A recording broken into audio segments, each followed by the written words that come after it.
para quem não aguenta ser picado pelos borrachudos e pernilongos. Você vai conhecer plantas que você pode usar que funcionam como repelentes naturais. Espantam, veja bem, por isso que eu digo que nós vamos falar de dengue. Espantam até o mosquito da dengue. Isso é Vai bom. exigir, tá? Então nós vamos falar agora com a Thaís, ela vai dizer pra gente, vai contar pra gente quais plantas são essas. Se são fáceis de cultivar, se são fáceis de encontrar. Tudo com você, Thaís. Pois é, além de deixar aquele cheirinho bom em casa, algumas plantas podem servir de repelente para o mosquito da dengue. Aqui a gente tem alguns exemplos, olha só. Tem a lavanda, melissa, o manjericão, sálvia e a citronela. São alguns exemplos dessas plantas. E como isso funciona na prática, para entender melhor isso, a gente vai conversar com o professor Giovanni, que é professor de ciências. Muito boa tarde, professor. Como essas plantas servem de repelente para os mosquitos? Boa tarde, Thaís. Boa tarde, pessoal que está assistindo. Então, essas plantas, elas são plantas que elas têm componentes químicos naturais testados em universidades. Então, isso aqui é científico, né? Não é algo que a gente fala, funciona e é algo científico, né? Então, essas plantas, elas liberam substâncias, componentes químicos que se difundem no ar, como o citronelol, o linelol, a tujona.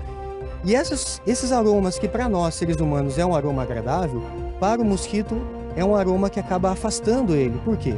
Porque o mosquito ele localiza os seres humanos por alguns odores que nós emitimos, por exemplo, o gás carbônico.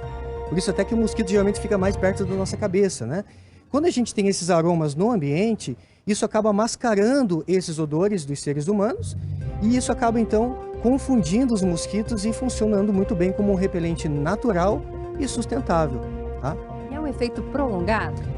Se você tiver a planta em vários cômodos da sala, principalmente em locais de entrada do mosquito, como sacadas, portas, né, janelas e cômodos que a pessoa fica por mais tempo, o tempo todo essas plantas elas estão liberando esses aromas que acaba então funcionando como um repelente. Então é prolongado, né? A gente vai mostrar mais uma vez, olha, um exemplo aqui, ó, lavanda, melissa, manjericão, sálvia, citronela. Já sei que você tem uma pergunta aí no estúdio, pode falar. Sabe o que me bateu? Me bateu aqui uma dúvida, Thaís. Talvez você possa perguntar aí para o nosso entrevistado, que é especialista na área, se ficar uma aguinha parada aí no pote de lavanda, o mosquito da dengue vem ou não? Ele não chega nem perto? O Jasson pergunta, se ficar uma água parada no vasinho, por exemplo, no vasinho de lavanda, o mosquito chega perto ou não? Boa pergunta, excelente pergunta, Jasson. Então, a gente está incentivando o cultivo de plantas, mas a principal medida mesmo de combate à dengue é evitar água parada. E seja uma tampinha de refrigerante, seja um pratinho de água de planta, isso já pode ser um foco para reprodução das larvas do mosquito. Então, cuidado individual, cada um cuida da sua casa, cuida do seu terreno, evitando deixar água parada, inclusive nos vasinhos de planta. Agora fala pra gente, qual é a quantidade que a gente deve ter em casa para que essas plantas funcionem como repelente? Então, o recomendado é que a gente tenha mais ou menos uma muda desse tamanho aqui. Isso aqui é a citronela. Essas mudas aqui, elas são pequenininhas ainda, mas elas vão crescer. Então, imagine cada muda desse tamanho aqui, mais ou menos, de manjericão, de sálvia, de melissa, de lavanda, que você tenha em cômodos importantes da casa. Sacada, janela, quartos, que a pessoa fica mais tempo.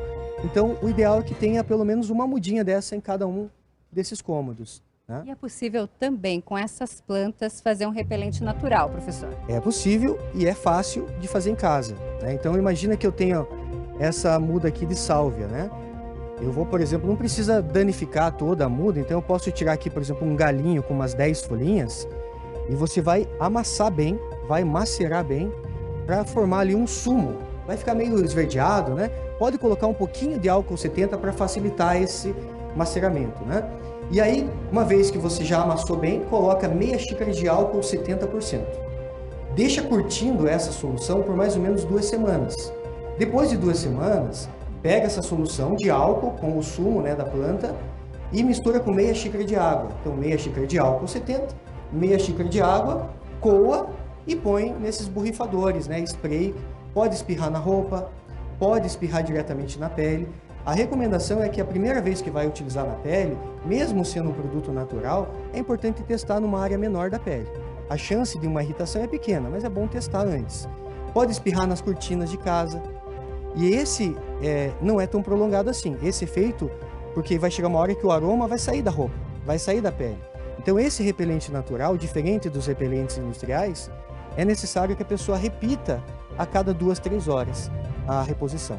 Tá certo, professor. Muito obrigada aí pelas suas informações. Então é isso, ó, Jasso, vamos ter em casa. Então, ó, lavanda, melissa, manjericão, sálvia e citronela, viu? Repelentes naturais. Jasso. Ok, obrigado, Thaís, obrigado, professor. E se você perdeu, não conseguiu anotar todas as dicas, né? Enfim, a receita que passou ali o professor, depois você vai no YouTube, né? No final da tarde já vai estar lá no YouTube, no portal na RIC, né? Ela vai lá na RIC TV, você vai lá no YouTube, que depois você vai encontrar, vai no BG, né? No Balanço Geral, e lá vai estar registrado, vai estar guardado esse arquivo para você entender como é que faz esse repelente, tá bom? Obrigado, viu, Thaís? Obrigado ao professor.